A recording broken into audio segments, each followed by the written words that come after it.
All of these aspects are making sure that our students are meeting the basic needs for each subject that they are on. So for mathematics, appropriate strategy selection. So as an observation, as they play a game, are they picking a strategy that makes sense for the fact? As educators, we need to make sure that they understand exactly what methods they are using.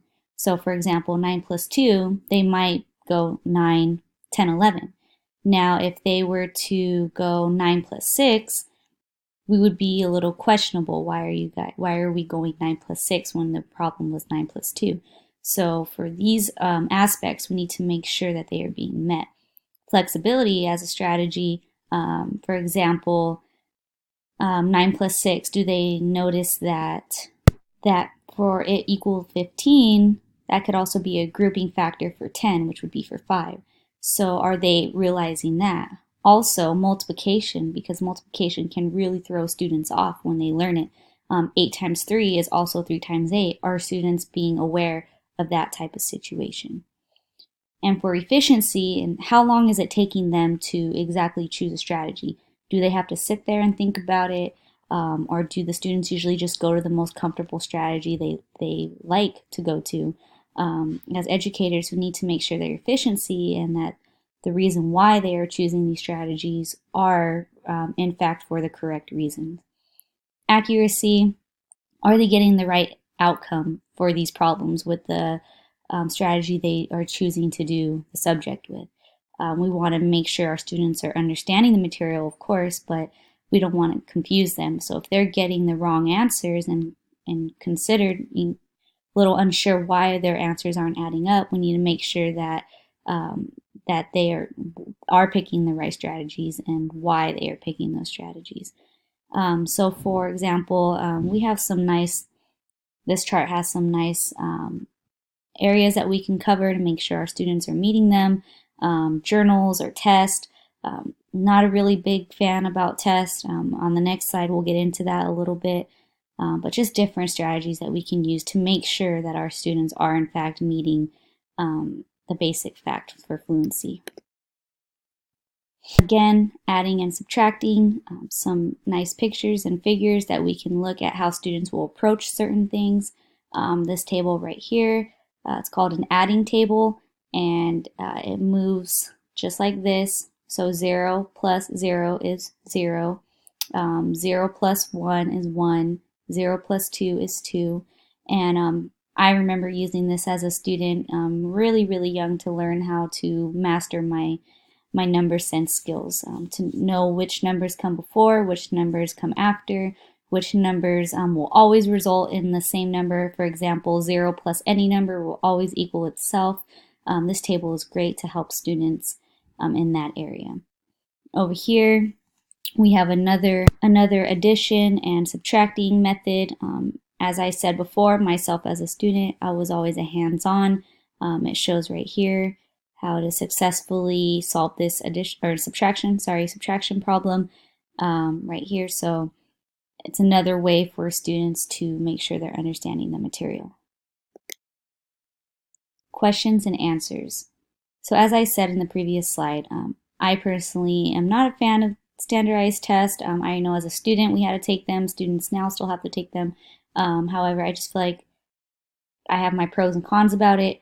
But are the students mastering the basics? Supposedly standardized tests are supposed to make sure our students are meeting and mastering the basics. And what can we do to improve number sense? So as an educator, some things we can do to motivate our students and to help them become successful is ask the students to self-monitor. Have them try to solve the problems on their own. We can show them, we can guide them, but most importantly, we want them to know that they can do it. They can understand the material. They can solve the problem. And that all kind of starts within yourself as a student to make sure that you're being pushed and that you're able to do this on your own. Focus on self-improvement. Focus on your own improvement. Don't focus on the people around you. Everybody learns differently. Everybody learns at a different pace. Just because somebody is getting it faster or easier than you are does not necessarily mean that you aren't smart either. Limit practice in short segments. Sometimes students feel like they gotta just cram everything and really learn the material. That's not necessarily true. Emphasize the importance of knowing facts. Make sure that they're understanding the basics and be proud of when you do it. And make it enjoyable. Make school enjoyable. Don't make it stressful to where they feel like they're either going to pass or fail based off a grade or a certain test. What educators should not do. Do not use time test. It can be stressful, especially in a classroom setting. A teacher gives you a test and you have 10 minutes to finish the 8 problem test. That's a big stress meter right there for a lot of students. As an educator, I would not do that to my students. I was always never really a strong test taker, always struggled in that area, always felt pressured and just didn't feel like I performed my best, and stuff like that.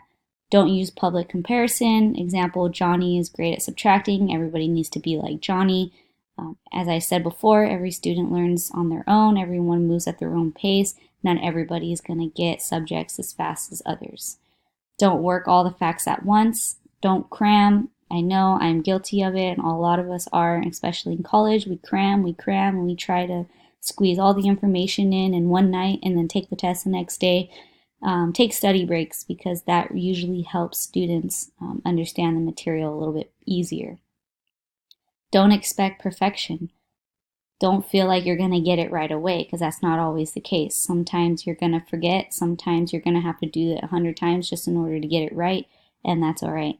Just expect the best and expect the worst because sometimes you are going to have to redo things in life, not always get it the first time. So here's my summary of number sense with the basics. Without the basics, students cannot move forward. Students will not learn and adapt to different strategies. The students will stick with the strategy they are most comfortable with.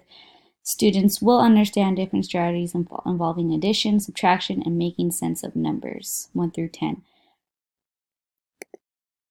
These are some activities that I had found that I would use for my future students. And in this worksheet right here, it's also for number sense. It's using more of a grouping method. As you could see, 10 is always going to equal 10 more of the same number. So 34 and 10 more is always going to be 44.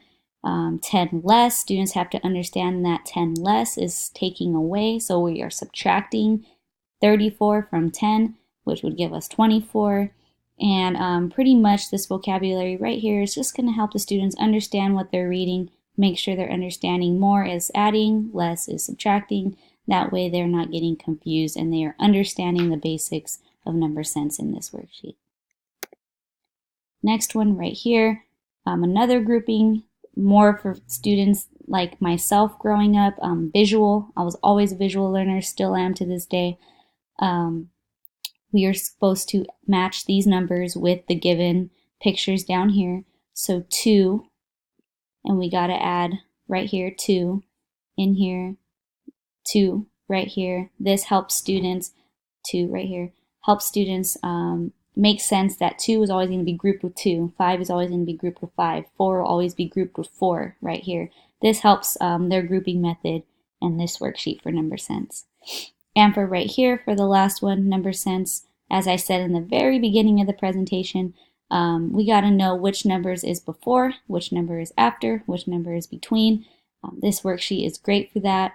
2, 3, 4. This helps especially younger students understand the order of number. 4, 5, 6, 5, 6, 7. This just helps them understand right here where exactly the numbers are supposed to go, what order they're supposed to be in, which number is greater than the other. 2 is smaller than 4, 4 is bigger than 2. It kind of touches on all the basic areas of number sense. As an educator, we need to ask ourselves, are we helping our students? Are we being as clear for our students as possible? As a future educator, I want to make sure that my students are understanding and feel comfortable in a classroom setting. I understand that everybody learns differently. Everyone has a different style. As an educator, my goal is to make them feel comfortable and make them feel that they can use any strategy they feel will help them be successful.